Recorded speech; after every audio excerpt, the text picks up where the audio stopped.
दोस्तों नमस्कार।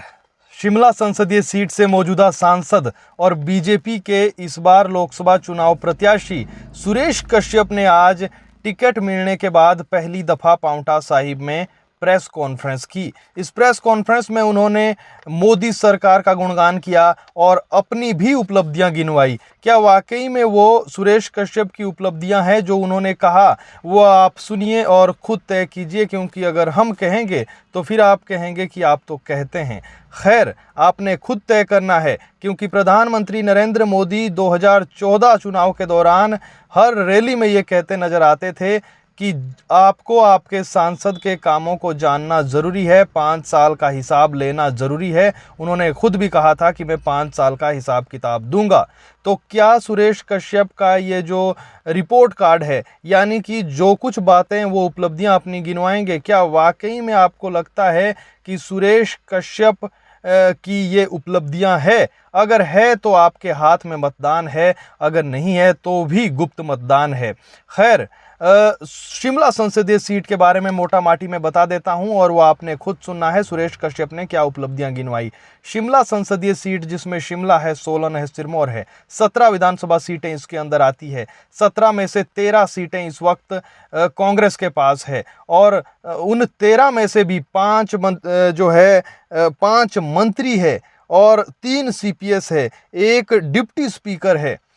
तो आप अंदाज़ा लगा सकते हैं कि किस तरीके से आप जो इस सीट को देख सकते हैं, कांटे की टक्कर कहिए या फिर मुकाबला एक तरफा कहिए, आप जानें। खैर, 2009 से बीजेपी यहाँ पर काबिज है। 2009 से कांग्रेस नहीं जीती है, जबकि एक समय में इसे कांग्रेस का गढ़ कहा जाता था। 17 में से भी 5 सीटें जो है अनुसूचित जाति के लिए आरक्षित है, जबकि बीजेपी के लिए दिक्कत यहाँ से ये है कि मात्र एक सीट पर जो रीना कश्यप है वो वहाँ पर बीजेपी की उम्मीदवार जीती है और वही रीना कश्यप जो पूरे हिमाचल में 68 विधानसभा सीटों में से एकमात्र महिला उम्मीदवार जीती।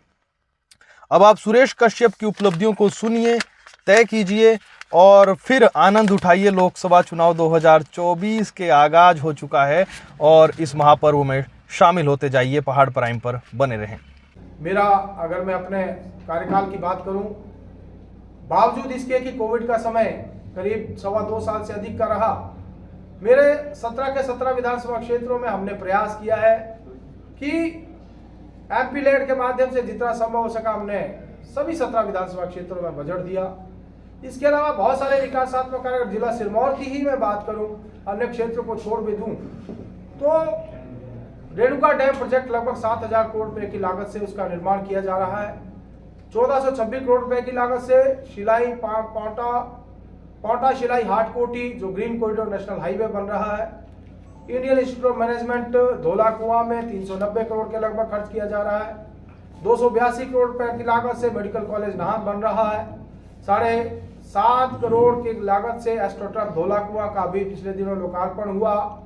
इसके अलावा बहुत सारे दूसरे काम, जिसमें 4 लेन की बात, चाहे हम कालाम पांवटा साहिब 4 लेन की बात करें, पांवटा से देहरादून को जोड़ने वाला जो 4 लेन है, या पांवटा से विकासनगर को जोड़ने वाला पुल की बात करें, ऐसे अनेकों, नाहन से कुमारहट्टी 4 लेन की बात करें, अनेक ऐसे काम जो है जिनका कि कुछ काम शुरू हुए हैं, कुछ आने वाले समय में शुरू होंगे। और हमारा प्रयास है कि आने वाले समय में मेरे जिला सिरमौर की अगर मैं बात करूं तो जो जगाधरी से पांवटा साहिब कालाम रेलवे लाइन है, जो कि जिसके ऊपर अभी डीपीआर बनाने का काम चला हुआ, ऐसे कई सारे प्रोजेक्ट हैं जिनको कि आने वाले समय में हम जो निश्चित रूप से अपने संसदीय क्षेत्र में करेंगे। कुल मिलाकर पिछले 5 वर्षों के दौरान मेरा यह प्रयास रहा है कि अपने संसदीय क्षेत्र की आवाज को उठा सके और बहुत सारे मुद्दे मैंने संसद में उठाने का प्रयास किया। फिर से आशीर्वाद मिलेगा जनता का, फिर से सांसद बनेंगे तो अपने संसदीय क्षेत्र के विकास के लिए हम निरंतर प्रयास करेंगे। आपका धन्यवाद करना चाहूँगा। इतनी बात मुझे आपसे करनी थी। बहुत बहुत धन्यवाद। पिछले 5 साल में कोई विशेष उपलब्धि या कोई विशेष कार्य संसदीय क्षेत्र मैंने अभी आपके सामने ही रखा कि अभी जो योजना मैंने बनाई, जिसमें रेणुका डैम प्रोजेक्ट की मैंने बात की, ये केंद्र सरकार की योजनाएं थी, आनी ही थी। आपके देखिए, जो भी योजना संसदीय क्षेत्र में आती है तभी आती है जब वहाँ का सांसद वहाँ का प्रतिनिधित्व करता है। जो भी योजना आती है वो सांसद के माध्यम से ही आती है, ऐसी अपने आप से कोई योजना नहीं आती। और हमने जो प्रयास किया उन योजनाओं का नतीजा है। और दूसरा जो विशेष रूप से जिला सिरमौर में ट्रांसगिरी की जो ट्राइबल की मांग थी, जिसको लेकर हम निरंतर प्रयासरत रहे, और आज हमने उस डिमांड को सिरे चढ़ाया और गिरिपार क्षेत्र की जो हमारा ट्रांसगिरी का एरिया उसको ट्राइबल का स्टेटस दिया। कश्यप साहब, मेरे सहयोगियों का शायद कहने का मतलब ये है कि कोई 5 काम या जो आप उंगलियों पर गिनाना चाहें बीते 5 साल में जो हुआ। मैंने तो 5 से ज़्यादा गिना दिए हैं, 5 से ज़्यादा गिना दिया। मैं तो ट्राइबल, हमारा सबसे बड़ा मुद्दा तो जिला सिरमौर का यही था, ट्रांसगिरी का। ट्राइबल पर अभी भी और कह रही है सरकार, कांग्रेस के लोग कि अभी हुआ नहीं है अब तक भी। अब इससे ज़्यादा जब उसकी नोटिफिकेशन भी होगी, राष्ट्रपति से असेंट होगी, उसके बाद उसमें कुछ बचा नहीं। कांग्रेस पार्टी ने नंगा अड़ाकर उसको लटकाने का काम किया है।